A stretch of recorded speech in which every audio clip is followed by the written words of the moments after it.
I'm Megan Wynn. Thanks for coming to my channel. We're a homeschooling family with 4 children, and I'm an ESL teacher for VIPKID Online. I hope you enjoy this video. Please make sure you like and subscribe.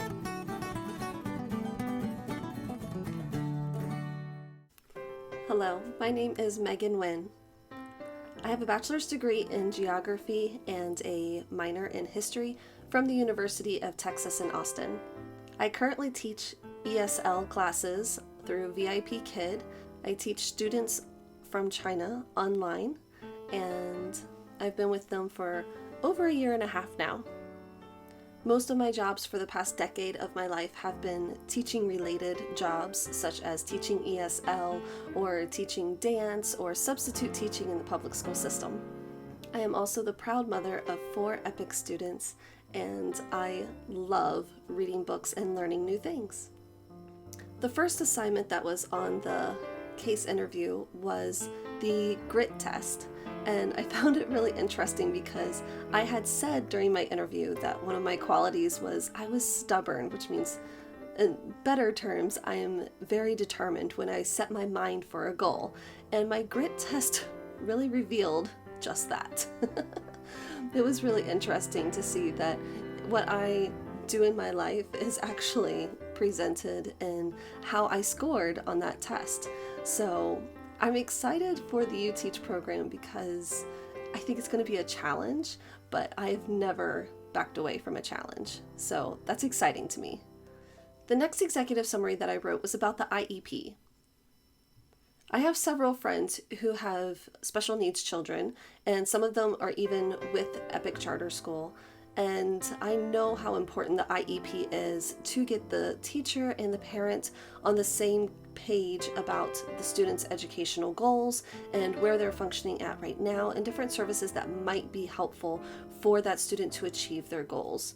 I think IEPs are a must-have for special needs students, and actually I think they would be really cool to have for even non-special needs students, just to keep the parents and the teachers on the same page of exactly what the yearly goals are and where they're starting out at the beginning of the year, so that way they can scaffold upwards towards those goals, not only for the teacher, but also for the parents at home.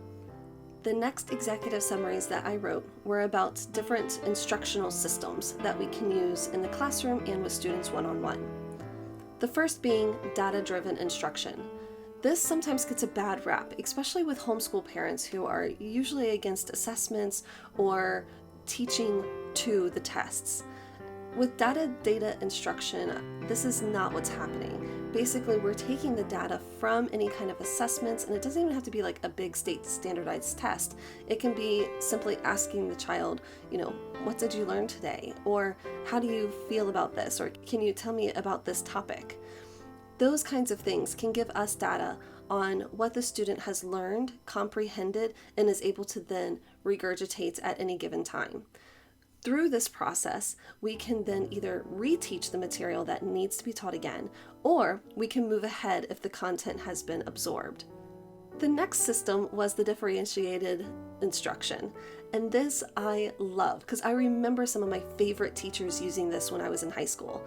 This is where we have an objective and we have an assignment, but the assignment is not hitting every student the same way. And so the teacher is able to, in the heat of the moment, take that and based on the student's strengths and interests, change that assignment to still meet the same objective. This is a great way to get every child on the same level, but going in a different pathway to achieve that same goal. The last one is personalized learning, and this is what drove me to homeschool and then to join Epic. We were traditionally homeschooling, and we decided to instead use Epic as a virtual school with a teacher. And my favorite part about Epic and why we chose Epic was because we could choose our own curriculum and supplemental curriculum for each child individually. I think it's so important because something that worked for my oldest daughter definitely will not work for my son, and vice versa. They are 2 completely different people, they are 2 completely different learners, and they need that individualized learning in order to achieve their educational goals. I also believe that personalized learning is harder to achieve in a brick and mortar scenario. I really feel like virtual schools or schools where teaching is done mostly one-on-one is really prime for this kind of learning. Well, I hope you've enjoyed my video, and I hope you've enjoyed my case interview that I've written for you. Please feel free to browse around my YouTube channel. Yes, I have a lot of different videos here. I teach business mentors and birth professionals, and I also make a lot of videos for VIPKID. So please feel free to browse around, and I look forward to hearing from you again. Thank you so much. Thanks for watching. Come on.